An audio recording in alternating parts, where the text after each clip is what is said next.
Pastor na igreja? Não se pode ter pastores na igreja, pois o único pastor é Jesus Cristo. Já ouviu essa? Muitas pessoas ditas cristãs têm propagado essa falácia ao longo dos anos. Eles aproveitam o desconhecimento bíblico das pessoas e utilizam alguns textos bíblicos fora do contexto ao seu bel prazer. Dito isso, vamos ver o que as Escrituras dizem sobre o chamado e a ordenação pastoral no meio cristão. Paulo, em Efésios capítulo 4, dos versos 10 a 12, escreve sobre os que servem na igreja. Abre aspas. Aquele que desceu do céu, ou seja, Jesus, é também o mesmo que subiu acima de todos os céus para cumprir todas as coisas. Ele mesmo deu uns para apóstolos, e outros para profetas, e outros para evangelistas, e outros para pastores e doutores, querendo o aperfeiçoamento dos santos para a obra do ministério, para a edificação do corpo de Cristo, fecha aspas, ou seja, para servirem a igreja. Também o autor da carta aos Hebreus, do capítulo 13, do verso 7, escreve, abre aspas, lembrai-vos dos vossos pastores que vos falaram a palavra de Deus, a fé dos quais imitai, atentando para a sua maneira de viver, fecha aspas. Hebreus também no capítulo 13, verso 17, abre aspas, obedecei a vossos pastores e sujeitai-vos a ele, porque velam por vossa alma como aqueles que hão de dar conta delas, para que o façam com alegria e não gemendo, porque isso não vos seria útil, fecha aspas.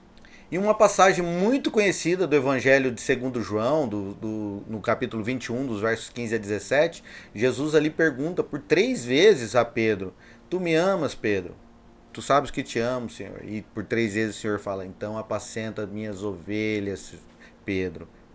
E aí eu pergunto, quem apacenta ovelhas?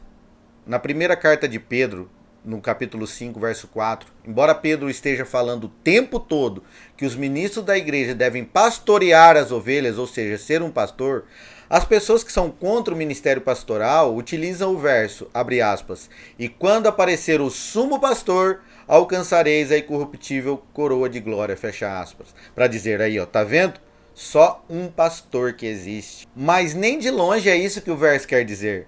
Pedro deixa claro que os ministros, os presbíteros, os pastores terrenos são submissos a ele, ao sumo pastor. Porque Jesus Cristo também é sumo sacerdote. Em Hebreus 8, 12 você vê isso. Mas também em Apocalipse 1, verso 6, somos chamados de sacerdote.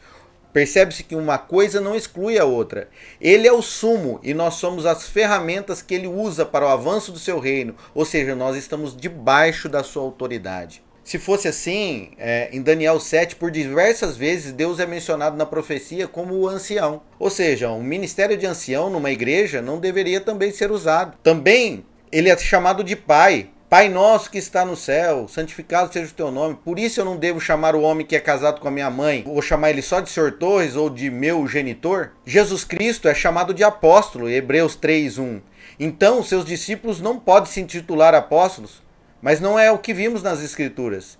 Também ele é chamado de profeta em João 7,40, Deuteronômio 18,15. Então Isaías, Jeremias, Daniel, João Batista não poderia ser chamado de profetas. Paulo usa suas credenciais de apóstolo, também usa doutor dos gentios na fé. Tiago e Pedro são mencionados como as colunas da igreja em Jerusalém. Enfim, usar João 10 para falar que Jesus Cristo está renegando o ministério pastoral é ignorância bíblica ou puro mau caratismo mesmo.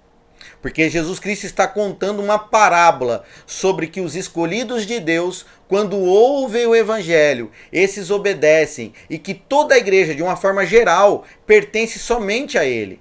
Repare que no mesmo texto ele fala que ele é porta, que ele é pastor, ou seja, ele está falando de salvação de almas e não de ofício ministerial.